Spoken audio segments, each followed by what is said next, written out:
사랑하는 성도 여러분, 저희들이 계속해서 에베소서 강해의 말씀을 듣고 있습니다. 바울은 에베소 교회 성도들을 향해서 지혜와 계시의 영을 허락해 주셔서 눈을 밝게 해달라고 기도하면서 세 가지를 구체적으로 기도하고 있습니다. 부르심의 소망이 무엇인지 알게 해 주십시오. 그리고 그 기업의 영광의 풍성함이 무엇인지 알게 해 주십시오. 그리고 오늘 본문에 하나님 앞에 기도하기를 하나님의 능력이 얼마나 크고 위대한지를 알게 해 주십시오라고 기도해요. 여러분, 바울의 기도를 자세히 살펴보면 하나님께서 저와 여러분을 예정하시고 선택하시고 하나님의 자녀로 부르셨다는 것을 회상하게 합니다. 그러니까 어떤 면에서는 하나님께서 저와 여러분을 부르셨을 때는 과거의 사건이죠. 우리 편에서 보면 이미 창세전에 일어난 사건이에요. 그리고 그 하나님의 자녀에 대한 부르심을 보게 하고 알게 해달라고 기도하면서, 그리고 또 한편으로는 그 기업의 영광의 풍성함이 무엇인지를 여러분 알게 해달라고 기도합니다. 여러분, 기업의 영광의 풍성함은 결국에는 우리가 하나님의 자녀로 부르심을 받아서 예수님 이 땅에 오실 때에 하나님의 나라가 임할 텐데, 그리고 이 땅에 살아가면서 우리가 그 기업의 영광의 풍성함을 조금은 맛보고 살아갈 텐데, 종국에 가서는 결국 우리가 상속자로 후속자로 마지막에 여러분 다 그 모든 것들을 소유할 것이라는 미래를 바라보게 지금 만들고 있다는 거죠. 그러니까 과거와 지금 미래를 지금 알게 해달라고, 그리고 믿음으로 그것을 보게 해달라고 바울이 기도하고 있습니다. 그러는 가운데 오늘 본문의 말씀이 굉장히 중요한 위치를 차지하고 있어요. 19절 말씀 보겠습니다. 그의 힘의 위력으로 역사하심을 따라 믿는 우리에게 베푸사 능력의 지극히 크심이 어떠한 것을 너희로 알게 하시기를 구하노라. 여러분, 바울은 지금 에베소 교회 성도들을 향하여 잘 살펴보세요. 능력을 주세요라고 기도하고 있지 않아요. 여러분, 능력이 부어지도록 기도하고 있지 않아요. 그들의 시선은, 바울의 시선은 하늘에 고정되어 있어요. 하나님께 능력을 달라고, 어떤 결과를 허락해 달라고, 무엇을 이루어 달라고 기도하는 것이 아니라 그의 기도는 무엇을 깨닫게 해달라고 기도하는 거예요.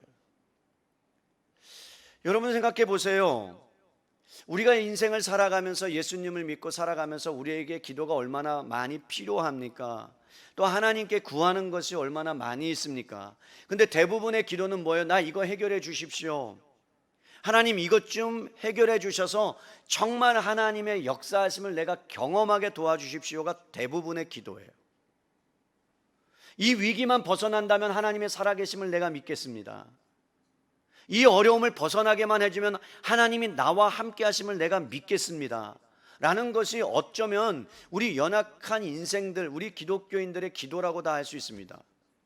그런데 지금 바울은 하나님, 지금 에베소 교회 성도들이 로마의 핍박을 당하고 그 다음에 압제를 당하고 힘든 고통 가운데 있는데 그들 환경에서 좀 구원해 달라고 기도하기보다는 하나님의 능력이 무엇인지를 깨닫게 해달라고 기도하고 있다는 거죠. 이런 뜻이에요.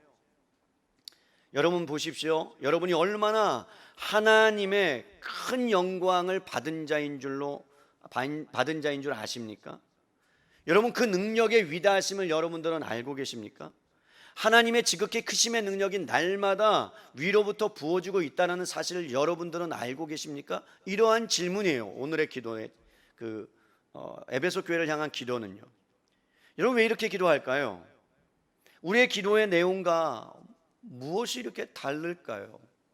여러분, 보통은 우리가 기도할 때는 내 편에서의 기도예요. 여러분, 내 편에서의 기도는 뭐예요? 나에게 뭘 달라는 기도, 뭘 해달라는 기도, 다 내 쪽에 있어요. 그런데 사도 바울의 기도를 여러분들이 에베소뿐만 아니라 빌립보서, 그 다음에 13개의 서신서를 읽어보면요, 내 편에서의 기도가 아니라 모든 바울의 초점의 기도는 하나님 쪽에서 과연 무엇을 하셨는가예요. 여러분, 이게 중요해요. 하나님 나에게 무엇을 해주십시오라는 기도가 아니라 하나님이 무슨 일을 나에게 하셨는지를 알게 해달라는 기도란 말입니다. 우리가 그리스도인이 된다는 것은, 예수님을 믿고 성도가 된다는 것은요, 여러분, 우리가 착각하면 안 되는 게 있어요.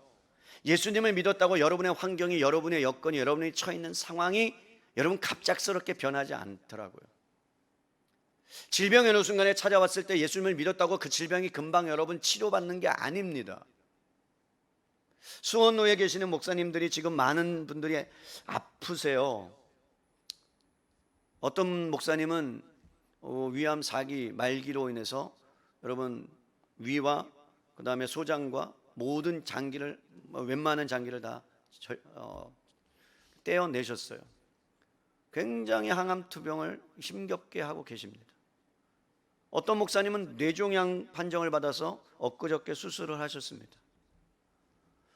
여러분, 예수 믿는다고 질병이 찾아오지 않거나, 예수님을 믿는다고 무엇인가 어떤 환경에서 그것을 극복한다거나, 그것이 갑작스럽게 변한다거나 그러지 않더란 말이죠. 물론 하나님께 기도하면 그 기도를 하나님이 들으시고 응답하시는 줄로 저는 믿어요. 그리고 구하라고 말씀하셨어요. 근데 우리가 착각하지 말아야 될 것은, 예수님을 믿는다고 해서 전에 내가 못 누렸던 것을 누리고, 예수님을 믿는다고 내가 전에 가지지 못했던 것을 가진다라는 것은 여러분 세상의 종교와 똑같습니다. 기독교는 그러한 종교가 아닙니다. 예수님을 믿어서 내가 못 가진 것을 더 많이 누리는 그러한 종교가 아니란 말이에요. 사랑하는 성도 여러분, 기독교의 출발은 어디서부터 시작되느냐? 나로부터 출발이 아니라 하나님께서 저와 여러분들에게 어떤 일을 행하셨는가로부터 출발되는 줄로 믿습니다.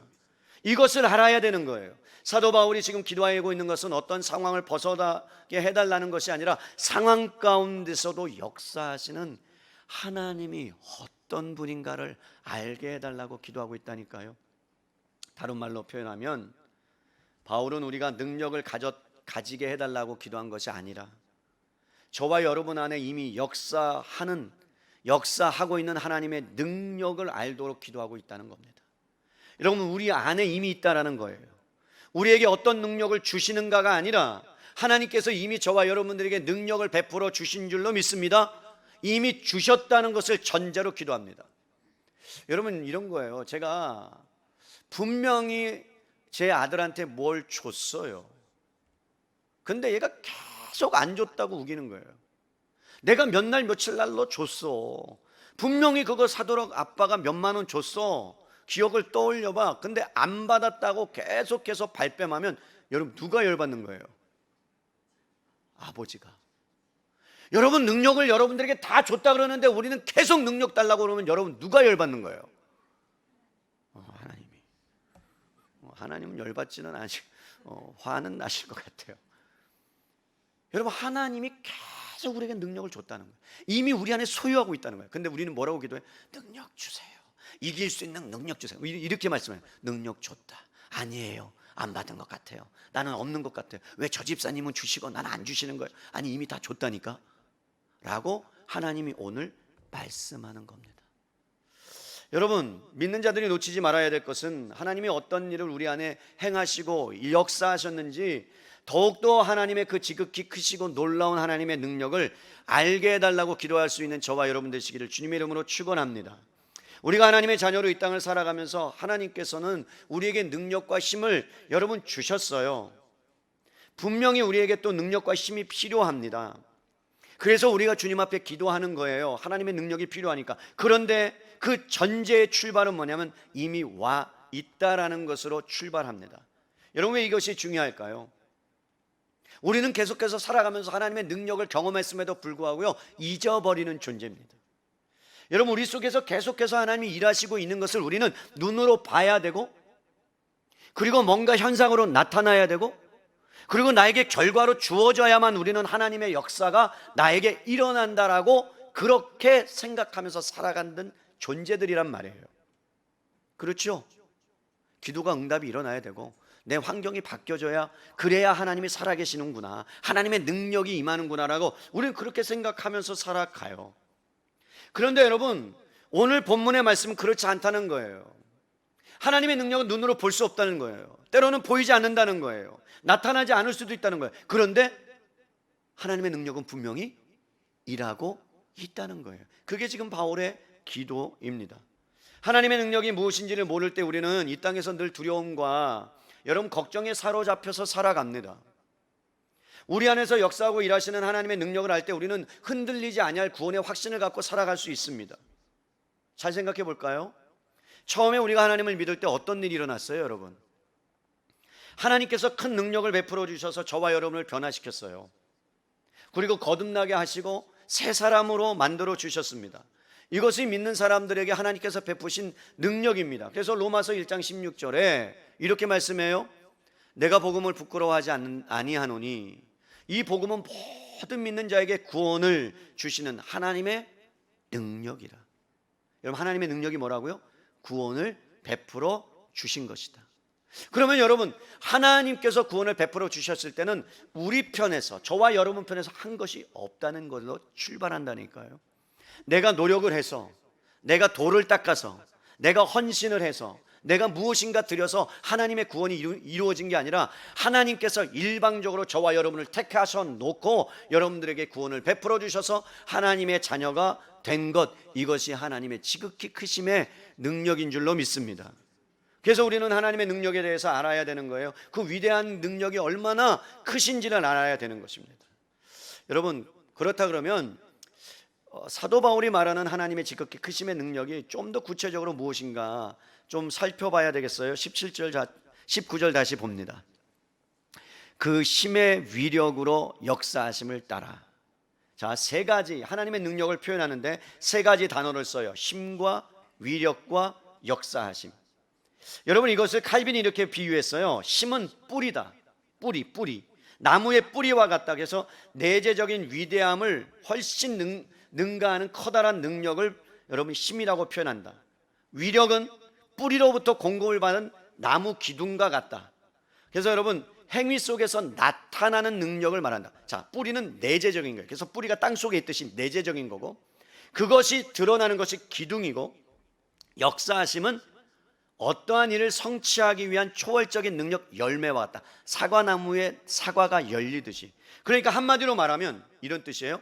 하나님께서 힘과 위력과 어떤 일을 행동을 하시는데 그 일은 반드시 열매를 맺게 되어 있다. 그런데 여러분, 신기하게 나무에서 뿌리에서 영양을 공급받고 기둥을 통해서 가지를 통해서 사과가 나무가 열매를 맺히는데 여러분, 그 열매가 맺히는 과정은 우리가 보여요, 안 보여요? 안 보여요. 그런데 나타나는 열매는 뭐로 나타나요? 사과나무의 열매로 나타나요. 그렇기 때문에 하나님의 능력의 위대하심이 여러분, 그 과정이 눈에 보이지는 않지만, 우리가 다 이 땅을 살아가면서 이해가 되지 않지만, 잴 수 없는 일 같지만, 그런데 하나님께서는 성도들을 향하여 쉬지 않고 끊임없이 지금도 여러분 일하고 계시고 그리고 역사하고 있는 줄로 믿습니다. 그게 성경에서 지금 말씀하고 있는 바입니다. 믿는 우리에게 하나님께서 능력을 베푸셔서 여러분 우리를 부르셨어요. 그러면 여러분 부르셨다면 그 뜻을 이루어 가시는 거예요. 그 뜻을 이루어 가시는데 어디까지? 하나님의 나라에 들어갈 때까지 하나님의 그 크신 능력은 우리를 붙잡고 있단 말입니다. 여러분이 인지하든 의식하든 못하든 상관없이 말이죠. 여러분, 하나님의 능력이 우리 가운데 임하면 어떤 일이 일어나느냐? 잘 볼게요. 빛이 왔어요. 그러면 빛이 오면요, 여러분 어둠은 그냥 떠나갑니다. 당연하죠. 어둠이 여러분 나 여기 남겨 있을래 그렇게 말 못해요. 어두웠다가 여러분 불을 켜면, 환하게 불이 들어오면 어둠은 떠나가듯이 여러분들 하나님의 자녀가 되는 순간에 하나님께서 여러분을 부르셨다면 여러분 새 생명으로 거듭났고 그리고 새 생명으로 바뀌었고 여러분의 성향이 바뀌었다라는 거예요. 그런데 만약에 여러분들이 성향이 바뀌지 아니하고 거듭나지 아니했다면 아무리 좋은 하나님 나라에 들여보낸다 할지라도 여러분 거기서 살 수 없습니다. 왜죠? 거기에는 의로운 사람들, 빛의 사람들이 기거하고 있기 때문에 하나님의 새로운 여러분 형상을 입지 아니하면, 새로운 생명을 받지 아니하면, 옛사람을 갖고 있다면, 옛사람의 본성이 있다면 그 사람은 그 나라에 들어갈 수 없다라는 거예요. 그렇기 때문에 하나님께서 여러분 그 크신 위대한 능력을 통해서 여러분들을 부르시고 합당하게 그 나라에 적당하게 살도록 여러분들을 끊임없이 어떻게 해요? 만들어 가신다는 겁니다. 조각을 할 때 말이죠, 미켈란젤로가 조각을 했잖아요. 그죠? 조각상을 만들 때 여러분 조각을 만드는 그 일 중에 어떻게 조각을 하냐면 어떤 형상을 내가 만들어야 되겠다라고 생각하면 불필요한 것들을 제거한답니다. 불필요한 것들. 그래서 불필요한 것들을 계속 제거하다 보면 자기가 원하는 조각상이 나온다는 거예요. 똑같습니다. 하나님이 여러분들을 부르셨다면 여러분들을 조각해 가세요. 때로는 여러분 조각칼을 세모칼도 쓰고 네모칼도 쓰고 아니면 다른 칼을 써서라도 여러분들의 불필요한 것들을 제거해 가는 거예요. 그게 하나님께서 베푸시는 위대한 능력이 있기 때문에 여러분들이 하나님을 닮아가게 되어 있다는 거죠. 이것은 사람의 힘으로 되지 않습니다. 여러분, 우리의 능력으로 우리의 노력으로 되지 않습니다. 오늘 본문의 말씀을 자세히 읽어보면 어떤 부분에서는 이해가 되지 않는 말씀이에요. 무엇이에요? 도대체 하나님께서 무엇을 역사하고 계시다는 거예요. 쉽게 말씀드리면 열매가 뭐라는 거예요. 결과가 무엇이길래 그렇게 힘을 다해서 하나님의 열정을 가지고 열심을 가지고 여러분 역사한다라고 말할 거예요. 여러분 생각해 보세요. 하나님 역사 안 하셔도 되는 분이에요. 아니 창조주예요. 그리고 여러분 모든 만물 위에 뛰어난 분이에요. 쉬어도 돼요. 그런데 부지런히 일하고 계세요. 여러분들이 헌신하고 여러분들이 기도하고 여러분들이 전도하고 여러분이 정말 애쓰는 그 수고에 아니 비교할 수 없을 만큼 지금도 주님께서는 일하고 역사하신다는 것을 여러분 믿으십니까? 졸지도 아니하시고 주무시지도 아니하시고 불꽃 같은 눈동자로 자기 새끼들을 바라보면서 자기 자녀를 바라보면서 그 자녀들이 하나님을 닮아가도록 하나님은 지금도 쉼없이 여러분 일하고 계시단 말이죠. 하나님은 저는 창조주라는 것을 여러분들이 믿어요. 천지 만물을 말씀으로 창조하셨다면 얼마나 위대한지를 우리는 압니다. 여러분 홍수를 그냥 하나님께서 말씀으로 가르셨어요. 바람을 보내서 그냥 가르셨어요. 요단강을 건너게 하신 하나님이에요. 홍해를 가르게 하신 하나님이에요. 그런데 여러분 그것을 하나님의 능력이라고 말씀하고 있지만 오늘 본문에서 사도 바울은 홍해를 가른 하나님 그리고 창조주 하나님이 그 위대함을 말씀하고 있는 것이 아니라 우리가 하나님의 지극히 크고 위대한 능력을 어디에서 알 수 있는가? 그것이 무엇인가? 너희가 과연 그것을 볼 수 있는가? 그거에 대한 해답을 우리에게 주고 있습니다. 여러분 20절 말씀을 볼까요? 잘 보세요. 19절부터 다시 볼게요. 그의 힘의 위력으로 역사하심을 따라 믿는 우리에게 베푸신 능력의 지극히 크심이 어떠한 것을 너희로 알게 하기를 구한다. 원한다. 그러면서 끄집어내는 것이 뭐냐면 그의 능력이 하나님의 능력이 그리스도 안에서 역사하사 죽은 자들 가운데서 다시 살리시고 하늘에서 자기의 오른편에 앉히사 모든 통치와 권세와 능력과 주권과 이 세상뿐만 아니라 오는 세상에 일컫는 모든 이름 위에 뛰어나게 하셨다. 다시 말하면 여러분 하나님의 지극히 크고 위대한 능력은 뭘 통해서 나타나느냐? 홍해를 가른 걸로 아니에요. 여러분 바로 예수 그리스도의 죽으심과 부활하심과 높임을 통해서 하나님의 능력이 지극히 크심을 모든 사람 앞에 공개적으로 여러분 보여주셨다는 거예요.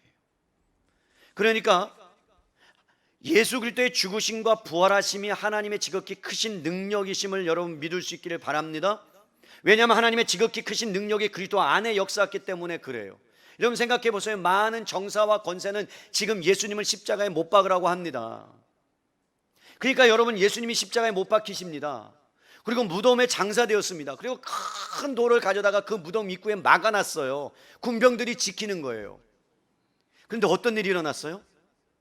하나님의 능력이 임하자 여러분 그 무덤에 돌이 옮겨집니다. 사망의 권세를 잡은 자를 이기시고 다시 살리셔서 여러분 주와 그리스도가 되게 하셨다는 거예요. 여러분 생각해 보십시다. 이 세상에 어떠한 능력도요 죽음을 이길 수는 없습니다. 모든 고난의 절정은 죽음이에요. 죽음은 가차 없어요. 여러분 혹독한 원수입니다. 그래서 언젠가 우리에게 임할 것이기 때문에 모든 사람이 죽음 앞에 벌벌벌 떠는 거예요. 맞죠? 여러분 죽음이 여러분 두렵습니까? 두렵지 않습니까? 두려워요? 안 두려워요? 두렵잖아요. 여러분 두려운 거예요. 죄송하지만 저도 때로는 두려울 때가 있습니다.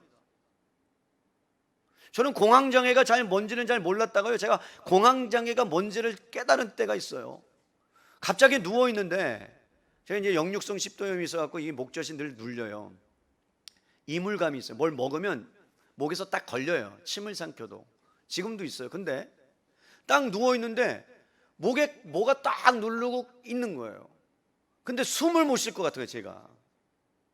아니 그냥 있는데. 그래갖고 깜짝 놀랐어요. 숨을 못 쉴 것 같으니까 막 죽을 것 같아요. 그래갖고 제가 돌아다니는 거예요. 하나님, 나 이거 죽을 것 같은데 어떻게 합니까? 주님 어떻게 하죠? 이러다가 죽을 것 같아요. 내가 아내한테 물어봤어요. 여보, 이게 무슨 현상이야? 상담을 전공했으니까요. 그거 공황장애 같아. 근데 난 공황장애는 아닌 것 같은데. 한 달에 몇 번 일어나요 공황장애? 한 5번이라면 공황장애. 괜찮다, 나는 한 번 정도 일어나는데. 여러분, 두려운 거예요. 죽음은. 죽음에 대해서 자유한 사람은 없습니다. 어디에서 할 수 있어요? 병원 갔는데 조직 검사해 보셔야 합니다. 이 말 딱 들으면 여러분 두려움이 와요, 안 와요? 야, 이거 암 아니야? 그러면서요, 암이 아닌데도 불구하고 암처럼 이제 기운도 없어지고 밥맛도 없어지고, 내 인생 살아서 뭐 하겠나? 그러면서 이제 어디까지 가냐면 예수님 믿어서 되겠어? 이런 것까지 가는 거죠. 여러분, 죽음이라는 문제를 해결할 수는 없습니다. 죽음을 피할 수는 없습니다. 아무리 의학이 발달해도 여러분 죽음의 문제를 막을 수 없습니다. 러시아에서 여러분 냉동시설을 하나 개발해서 우리나라 사람도 몇 명 참여했어요. 여러분 돈 있는 사람은 참여하세요. 죽음이 두려운 분들은 제가 소개합니다. 12억. 냉동인간으로 만들면 12억을 내면 냉동인간이 돼서 30년 후에 그 사람을 다시 냉동을 풀어가지고 장기를 바꿀 수 있다. 그래갖고 여러분 냉동인간이 전 세계적으로 한 100명 이상 지금 되어 있습니다. 어떤 분이 인터뷰를 했어요. 이분이 그러면 냉동을 했는데 제대로 풀려가지고 이렇게 살아날 수 있느냐? 잘 모르겠다. 자기도 확신할 수 없는 거예요. 왜 냉동을 시킵니까? 죽음에 대한 두려움이죠. 그래서 여러분, 사람들은 죽음에 대한 두려움 때문에 그 죽음을 막고자 여러 방법을 씁니다. 그런데 노화는 막을 수 없는 거예요. 몸의 질병은 막을 수 없는 거예요. 왜입니까? 성경의 말씀에요, 죄의 값은 사망이다. 여러분, 죽음은 죄의 값으로 왔다. 그러면 하나님께서 죄의 값으로 죽음을 정하셨다면 죽음은 오는 거예요. 만약에 인간이 죽음을 넘을 수 있는 여러분 생로병사의 어떠한 것을 발견했다면 하나님이 그것을 심판하실 겁니다. 왜? 하나님의 법칙을 깨트리는 거기 때문에. 그 인간의 교만이 하나님을 넘어서기 때문에 바벨탑을 쌓은 것처럼 말입니다. 지금 여러분 전 세계적으로 여러분 의학이 발달하고 그 다음에 기술이 발달하는 것이 우리에게 유익을 주고 좋은 것으로 생각되지만 우리에게는 재앙이에요. 여러분, 발달하면 발달할수록 여러분들 재앙이에요. 잘 생각해 보세요. 옛날에 어렸을 때 흙에서 놀고요, 그 다음에 시골에서 놀고 별 보고 달 보고 했을 때 행복했어요. 지금은 아파트만 쫙 일어나서 어딜 봐도 아파트예요. 애들 숨 쉬고 살 수 없어요. 아토피 있었나요? 예전에?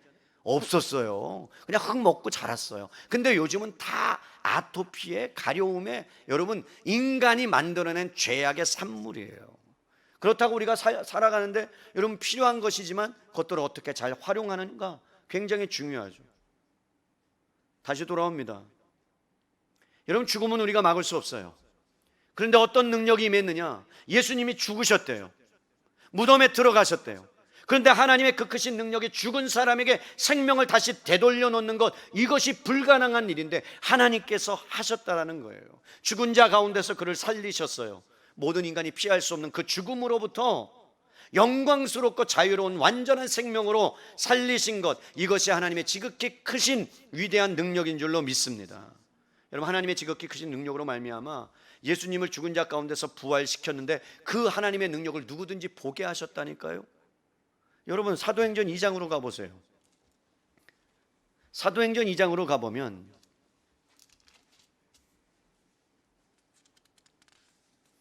2장 32절입니다. 이렇게 말씀해요. 베드로가 오순절 성령이 임할 때 여러분 예루살렘에 있는 모든 사람들에게 서서 설교를 합니다. 그 설교 장면인데 2장 32절에 이렇게 얘기해요. 이 예수를 하나님의 능력이, 지극히 크신 하나님의 능력이 살렸다. 우리가 다 이 일에 뭐다? 증인이다. 무슨 얘기예요? 하나님의 지극히 크신 능력을 베드로와 모든 사람들이 봤다, 경험했다, 이런 뜻입니다. 그러니까 사랑하는 성도 여러분, 하나님의 지극히 위대한 크신 능력을 우리가 어떻게 할 수 있느냐? 오늘 본문 다시 한번 봅니다. 19절 말씀 보세요. 그의 힘의 위력으로 역사하심을 따라 믿는, 잘 보세요, 믿는 우리에게 뭐요? 베푸신 능력. 그리고 20절에 그의 능력이 그리스도 안에서 역사하사 죽은 자들 가운데서 다시 살리셨다. 그럼 보세요, 믿는 우리에게 베푸신 능력이에요. 그럼 믿는 우리에게 베푸신 능력은, 여러분, 하나님께서 지극히 크신 하나님의 능력을 예수님께 죽으심과 부활하심을 통해서 행하셨는데, 그것이 누구의 것이 됐다고요? 우리의 것이, 여러분 것이 됐다는 거잖아요. 믿는 우리에게 베푸셨다니까요. 여러분, 이런 뜻이에요. 바울은 예수 그리스도를 살린 능력이 우리를 살리신 능력과 동일하다. 그러니까 여러분들이 능력을 달라고 기도하는 게 아니라 여러분 안에 이미 살리신 능력이 이미 와 있고 여러분들은 능력을 경험한 자다라는 거예요. 발뺌하지 말라는 거예요. 제발. 그 능력이 있다면 우리가 어떻게 살아가야 되는가? 그 능력 의지하고 살아가야 된다는 거예요. 여러분, 2000년 전의 사건이 아니라, 예수님이 2000년 전에 죽으셨다는 그 사건이 아니라, 여러분, 하나님께서 그리스도만 살린 것이 아니라 그리스도와 저와 여러분까지도 여러분 살리신 능력을 우리에게 베풀어 주셨음을 믿습니다. 그렇기 때문에 여러분, 우리는 구원을 받은 자예요. 그래서 로마서 1장 16절 다시 강조해요. 내가 복음을 부끄러워하지 아니하노니 이 복음은 모든 믿는 자에게 구원을 주시는 하나님의 뭐라? 능력이라. 하나님의 능력이라.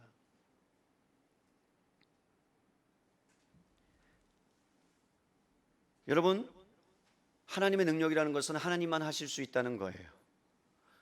아무도 스스로 그리스도인이 된 사람은 없습니다.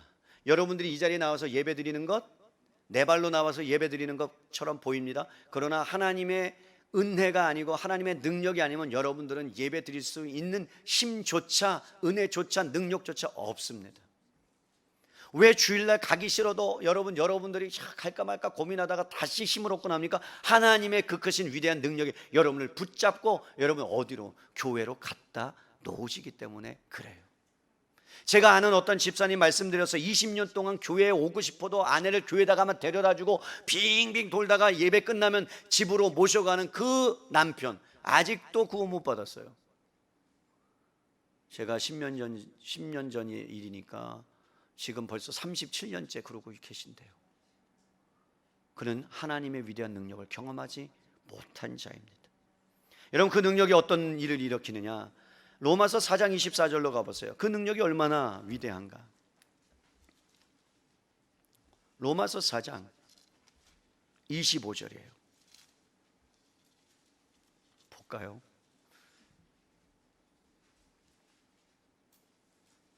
우리 25절 함께 읽을까요? 시작.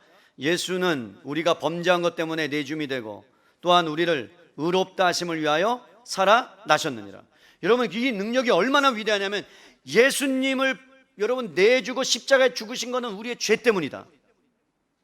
근데 그냥 내버려 두지 않고 우리를 의롭다 하기 위해서 하나님의 자녀로 삼아주시기 위해서 어떻게 하셨느냐? 여러분, 예수 그리스도를 살리셨다. 그 살리신 이유가 저와 여러분을 하나님의 자녀 만들기 위해서 그 능력을 예수님께 베푸셨다라는 겁니다. 로마서 6장 4절에 5절로 저 뒷페이지로 가보면 이렇게 말씀합니다. 그러므로 우리가 그의 죽으심과 합하여 세례를 받음으로 그와 함께 장사되었느니. 여러분, 무슨 말이에요? 우리가 예수님이 죽으셨을 때 2000년 전에 예수님이 십자가에 죽을 때 저와 여러분이 어떻게 함께 죽었단 말이에요. 그럼 여러분, 우리가 죽었으면 우리는 여러분 숨소리를 낼 수 있어요, 없어요? 못 내요. 우리는 죽었던 사람이에요. 그런데 하나님께서 어떻게 하셨나 보세요. 4절에 이는 아버지의 영광으로 말미암아 그리스도를 죽은 자 가운데서 살리심과 같이 예수를 부활시켜 놓은 것과 같이 새 생명 가운데 우리도 행하게 만들었더라. 생명을 주었단 말이에요. 그러면 여러분, 사랑하는 성도 여러분, 우리가 예수님을 믿을 때 하나님과 하나 되었어요. 예수님과 연합되었어요. 그걸 세례라 그래요. 그런데 그 순간에 어떤 일이 일어나냐? 예수님과 함께 죽었대요. 그런데 죽음과 동시에 우리를 살려놓으셨대요. 그러니까 하나님의 그 크신 능력이 예수님을 죽였을 때 임했던, 그리고 부활할 때 있던 능력이 우리도 동일하게 예수님과 함께 죽고 우리를 살려내는 그 능력을 우리도 경험하였단 말입니다. 주님이 채찍에 맞은 이유가 뭡니까? 주님이 가시면류관을 쓰신 이유가 뭡니까? 주님께서 우리의 죄를 대신 죽으신 이유가 뭡니까? 우리를 살리기 위해서. 하나님의 능력이 여러분 예수님께 임한 이유가 뭡니까? 저와 예수님과 아무런 상관이 없어요. 여러분이 예수님과 전혀 상관이 없어요. 여러분들이 예수님께 뭘 해드렸습니까? 여러분들이 예수님께 뭔가 다 드렸습니까? 예수님이 여러분들을 부르기 전에 여러분이 한 일이 정말 주님 앞에 뭐가 있습니까? 아무것도 없어요. 저도 하나님께 아무것도 없어요. 그런데 하나님이 어느 순간에 찾아와 주셔서 예수님을 우리의 죄 대신 죽여버리시고 십자가에 내버려 두시고 외면하시고 그리고 나서 다시 살리셔서 전혀 주님과 상관없는 저와 여러분을 어떻게 하셨다고요? 하나님의 자녀로, 한 형제와 자매로 만들어 주셨다니까요. 여러분, 이것보다 더 큰 은혜가 어디 있어요? 더 큰 능력이 어디 있어요? 이것이 저와 여러분들에게 일어난 일이에요. 그런데 여러분, 그 정도가 아니래요. 그 부활로 끝난 게 아니래요. 오늘 본문으로 다시 돌아가 보세요. 20절. 그의 능력이, 하나님의 능력이 우리 안에 있는데, 그리스도 안에서 우리 안에 역사하는데 죽은 자들 가운데 우리를 살리셨대요. 부활시켰대요. 그러면서요, 하늘에서 자기의 오른편에 앉히사 모든 통치와 권세와 능력과 주권과 이 세상에 오는 뿐만 아니라 세상에 일컫는 모든 이름 위에 뛰어나게 하시면서 한 일이 뭐냐? 여러분, 기도하고 계신답니다. 우편에 앉으셔서 가만히 계시는 것이 아니라 지금도 성도님들을 향하여 갈 바를 알지 못하고 좌지우지하고 막 우왕좌왕하고 어떻게 해야 되나, 막 코로나19 때문에 질병이 찾아와서 막 고통당하는 영혼 가운데 갑작스럽게 우환이 들어오고 그 다음에 회사가 어려워지고 나가야 되는 명태 위기 앞에 그 크신 하나님의 구원의 역사를 베푸는 그 하나님이 여러분을 위해서 말할 수 없는 탄식으로 날마다 눈물을 흘리며 기도하고 있다면, 그러면 여러분의 운명은 그냥 실패하고 좌절하고 넘어지고 쓰러지는 운명이 아니라 마지막까지 하나님께서 여러분들을 인도하시는 하나님의 열심과 하나님의 열정과 간섭하심과 인도하심은 막을 수 없습니다. 이게 하나님의 그 크신 능력인데 여러분 안에 이미 행하고 있답니다. 여러분, 이게 위로가 되지 않습니까? 저는 이 말씀이 얼마나 위로가 되는지 모릅니다. 죄와 사망이 나를 주장하지 못한다. 죽음이 나를 주장하지 못한다. 때로는 두려울 수도 있다. 그러나 내 안에 능력이 무엇인가를 보게 되면 그 죽음은 아무것도 아니다. 아멘입니까? 하나님의 능력이 나를 구원했다면 여러분, 죽음은 영원한 나라로 가는 관문이에요. 아십니까? 그 죽음의 문을 통과하면 영원한 나라가 내 앞에 보여지고 나타나고 만지고 그리고 그 안에 사는 겁니다. 그렇기 때문에 우리가 뭐예요? 자유할 수 있어요. 평안할 수 있어요. 그 능력을 여러분 믿으십니까? 정말 죽음의 공포 가운데서 두려워 떨 수밖에 없는 인생이 부활에 대한 확신과 영생에 대한 확신을 갖고 우리가 살아갈 수 있는 것은요, 다른 게 아니에요. 나를 부르셨다면, 영원한 나라까지 인도한다면 우리는 이 땅에서 뭘 의지하며 살면 된다고요? 하나님의 능력이 내 안에 있음을 알고 그거 붙잡고 살아가면 여러분, 하나님이 마지막에 결국 환하게 웃게 해주실 줄로 믿습니다. 그래서 기독교의 진리는 예수 그리스도의 죽으심, 십자가와 부활에 있는 겁니다. 그래서 여러분, 예수님의 죽으심과 부활이 없다면 기독교는 존재할 수 없는 거예요. 여러분, 정말로 여러분이 언제 십자가 앞에 다시 서보셨습니까? 그냥 그저 예수님을 처음 믿었을 때 그 십자가의 그 감격을 갖고 지금까지 울고 먹으면서 사셨습니까? 아니면 진짜 매일매일마다 십자가의 부활과 죽으심과 부활의 능력을 가지고 여러분들은 지금 살아가고 있습니까?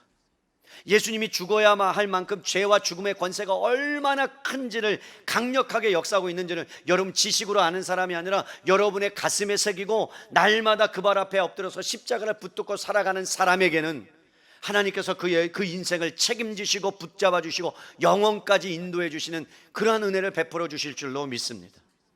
여러분들이 정말로 주님 앞에 발 앞에 엎드려서 십자가를 붙들고 가슴을 치면서 내 죄악 때문에 주님이 십자가에 죽으셨다는 눈물을 흘린 적이 언제입니까? 이제는 죄에 대해서 들어도 전혀 상관없는 사람같이 십자가는 그냥 2000년에 일어난 사건처럼 여러분 우리가 살아가고 있지는 않습니까? 예전엔 조금 것만 죄를 지어도 그것 때문에 하나님 앞에 눈물을 흘리면서 죄송하다고 잘못했다고 그렇게 외쳤던 사람들이 신앙이 자라가면서 직분을 맡으면서 이제는 그냥 조금 죄를 저질러도 괜찮아, 남들이 다 하는 거라고 여러분들 그 마음을 오픈하고 살아가지는 않습니까? 현 시대를 보면 너무나도 기독교인조차도 여러분 죄가 죄인됨에도 불구하고 그 죄에 대해서 말하지 못하고 있는 이 현실 앞에 차별금지법을 여러분 10만 명이 반대하면 발의가 취소되는데 고작 8만 명이 여러분 들어가 가지고 반대해 가지고 결국 상정됐어요. 상정. 차별금지법이. 너무나 안타까운 일이에요. 너무나 안타까운 일이에요. 죄를 죄라고 말하지 못하는, 이제는 그것이 통과되면 이제 게임 끝이에요. 죄를 죄라고 말하지 못합니다, 목사가. 그런 현실 앞에 우리가 다가와 있어요. 하나님의 지극히 크신 능력이 정말 절망할 수밖에 없는 그런 상황 가운데, 고통의 자리 가운데서도 하나님이 나를 위해서 십자가에 죽으셨다는 그 사실 앞에 우리는 날마다 감격하며 살아야 되지 않습니까? 그 은혜가 얼마나 큰지 정말 그 사랑을 끌어안고 살아가야 되지 않습니까? 하나님과의 완전한 단절 가운데, 그리고 하나님이 무시하는 가운데 고통당하시면서 포기하시지 아니하시고 우리를 끝까지 사랑하시는 그 사랑을 여러분들 알고 계십니까? 만약에 여러분 그 사실이 여러분 안에 정말 와닿지 않는다면 여러분을 심각하게 고민해 보셔야 합니다. 내가 혹시 하나님 앞에서 구원받은 사람이 맞는가? 여러분들이 잘 아는 이장호라고 아세요? 이장호? 좀 연세가 있는 분들, 나이가 드신 분들 아실 거예요. 이장호 감독이라고 아세요? 별들의 고향이라는 영화를 만들고 외인구단이라는 영화를 만들고 바람 불어 좋은 날이라는 영화를 발표하면서 우리나라에서 최고로 잘 나갔던 영화 감독이에요. 그런데 여러분, 그가 어느 순간에 갑자기 기독교 영화를 만든다고 나서기 시작했어요. 그리고 기독교 영화를 만들어서 영화제에 여러분 참가합니다. 여러분 19년이라는 시간 동안 잘 나갔던 때 이후에 19년을 영화를 못 만들고 살았어요. 그래서 26년간 내리막길을 살았다라고 그가 고백합니다. 이렇게 고백해요. 19년 만에 영화를 만들었다. 이전에 영화를 만들 때와는 다른 시각이었다. 그전에는 영화를 만든 이유가 돈을 벌고 인기를 얻고 부질없는 명예를 지키기 위해서 관객을 볼모로 잡은 것이었다고나 할까? 관객을 돈으로만 생각하고 영화를 만들었다. 그러다가 긴 슬럼프가 왔다. 그 슬럼프가 처음에는 매우 고통스러웠지만 어느 시점에 와보니 이것은 하나님의 계획 속에 있는 슬럼프구나, 광야에서 나를 훈련시키는구나 라는 것을 깨달았다. 그때부터 하나님께서 나에게 주신 하나님의 뜻이 무엇인지를 기도하며 하나님의 말씀에 귀를 기울인다. 결국 그동안 만든 영화는 하나님께서 기뻐하지 않으셨다는 것을 깨달았다. 하나님께서 기뻐하시는 영화가 무엇인가를 고민하다가 시선을 바꾸라는 그 마음을 하나님께서 주셨다. 사람의 시선이 아니라 하나님의 시선으로 세상과 사람을 바라봐야 한다는 것이다. 성공을 원하는 사람에게 가장 무서운 비극은 자기를 부정하게 되는 것이다.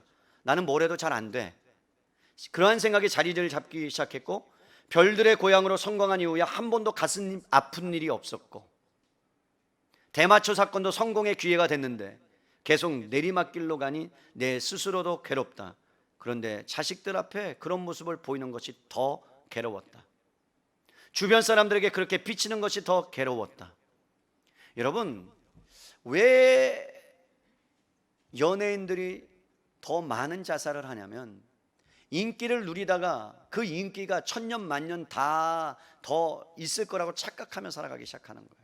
20대에 잘 나갔던 하이틴 스타, 30대에 잘 나갔던 그 스타들이 40대, 50대가 온다는 생각을 못하는 거예요. 그들도 늙는다는 것을 생각 못하는 거예요. 그들도 팬클럽들이 다 떠난다는 걸 생각 못하는 거예요. 그러다가 어느 순간에 훅 가다가 보니까 마음에 허무감이 들어요. 내가 이러려고 했나. 그러면서 어떤 사업을 투자합니다. 다 날립니다. 아니, 사업은 해봤어야 투자하지. 여러분, 그러다가 어느 순간에 여러분 하지 말아야 될 그 잘못된 선택, 극단을 행하는 거예요. 그런데 이렇게 생각했다는 거예요. 이장호 감독이 가장 마지막에 나는 정말 무능하구나 라는 것을 깨달았다. 여태까지 겸손한 척 했는데, 예의를 차렸는데, 그리고 처세하면서 살았는데 밑바닥을 보니 참 한심한 인간이구나. 그것이 나의 실체였다. 그때부터 하나님을 찾기 시작했다. 성경에서 이스라엘이 광야 훈련을 왜 겪었는지 알게 됐다. 성경 말씀이 자기화되어 삶으로 체험되기 시작했다. 나를 하나님이 교육시키고 있는구나. 그러면서 그가 결정적으로 변화된 것이 이거예요. 어느 날 로마서를 읽다가 육체의 생각은 사망이요 영의 생각은 생명이라는 구절을 보고 내가 영화를 잘못 만들었구나. 내 인기를 위해서 관객에게 사망을 권하는 영화를 찍었구나. 거기에서 벗어나야겠다고 다짐했다. 그때부터 고통이 복이 되기 시작했다. 신기하게도 하나님의 메시지를 담은 영화를 만들겠다고 하나님께 기도하며 준비하니 영화 제작이 이루어졌다. 그것도 나라에서, 정부에서 지원하는 돈으로 말이다. 왜 27년 동안 영화를 못 만들게 하시고 왜 슬럼프에 빠지게 하셨을까?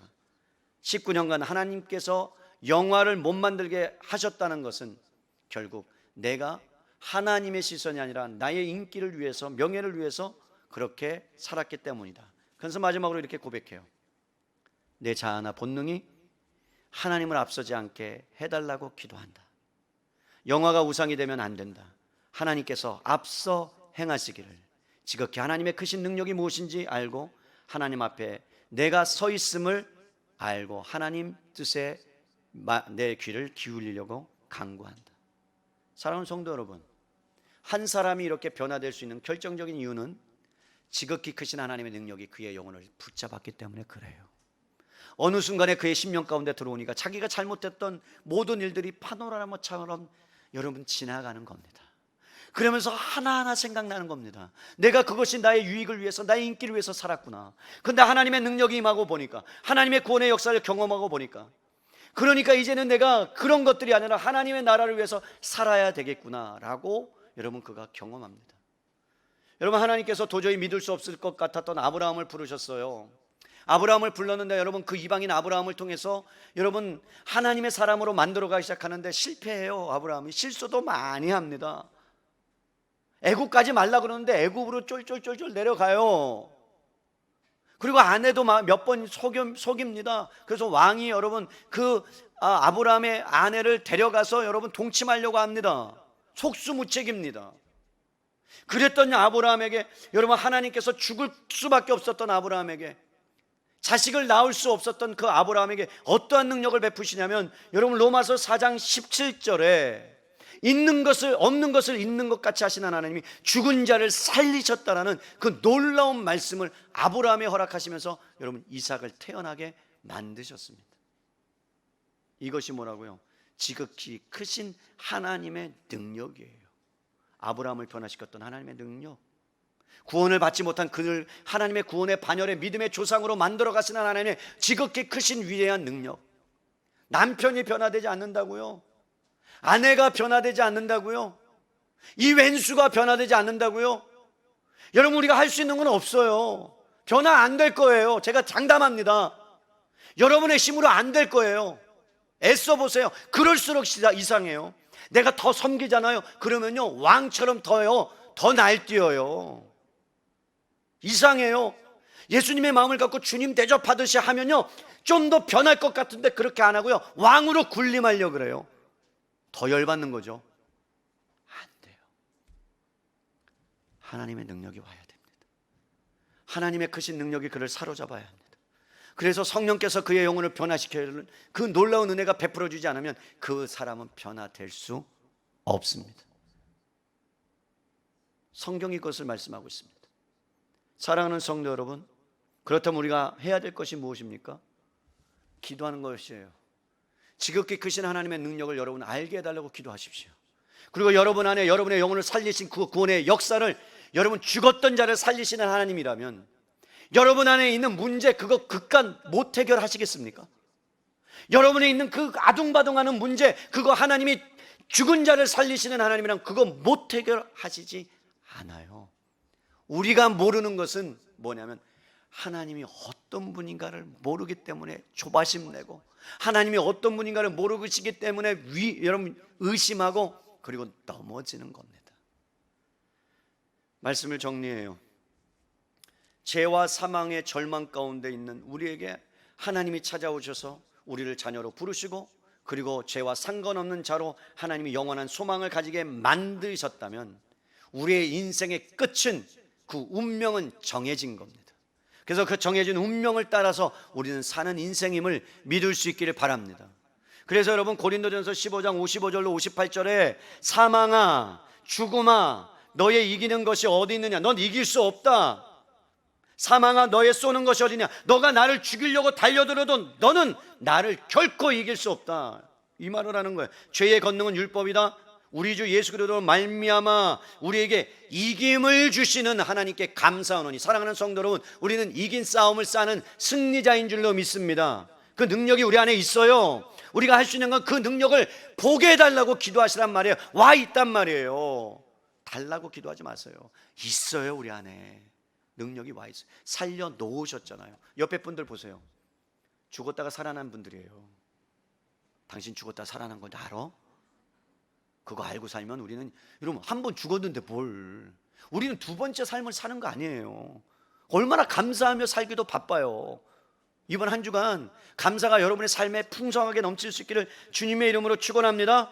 그러면서 이렇게 고백해요. 내 사랑하는 형제들아 경고하며 흔들리지 말며, 왜? 이김을 주신 하나님의 능력을 너희가 경험했다. 더욱 주의 일에 힘쓰는 자가 되라. 이는 너희의 수고가 결코 헛되지 않을 줄을 내가 알기 때문에 그렇다. 사랑하는 성도 여러분, 구원을 하나님이 시작하셨어요. 그리고 여러분들 끝까지 인도하실 거예요. 그 중간에 하나님의 능력을 예수 그리스도를 통해서 죽으심을 여러분 부활로 만들어 내셨다면, 그것을 우리가 소유하고 있다면 우리는 여러분 보장된 삶을 살아가는 사람들이에요. 주님의 부르심이 헛되지 않는 거예요. 반드시 이루어질 거예요. 그리고 이 땅에서 그 기업의 풍성한 은혜를 누리면서 살게 하실 거예요. 이번 한 주간 기도하세요. 그 능력에, 그 하나님의 크신 능력을 알게 해달라고, 그 능력을 경험하게 도와달라고. 그래서 이 땅에 살아가는 동안 이기는 싸움을 우리가 할 수 있기를 주님의 이름으로 축원합니다. 하나님이 만드실 겁니다. 하나님이 일하실 겁니다. 여러분의 열정보다, 여러분의 열심보다 주님의 열정과 열심이 훨씬 더 위대하고 크십니다.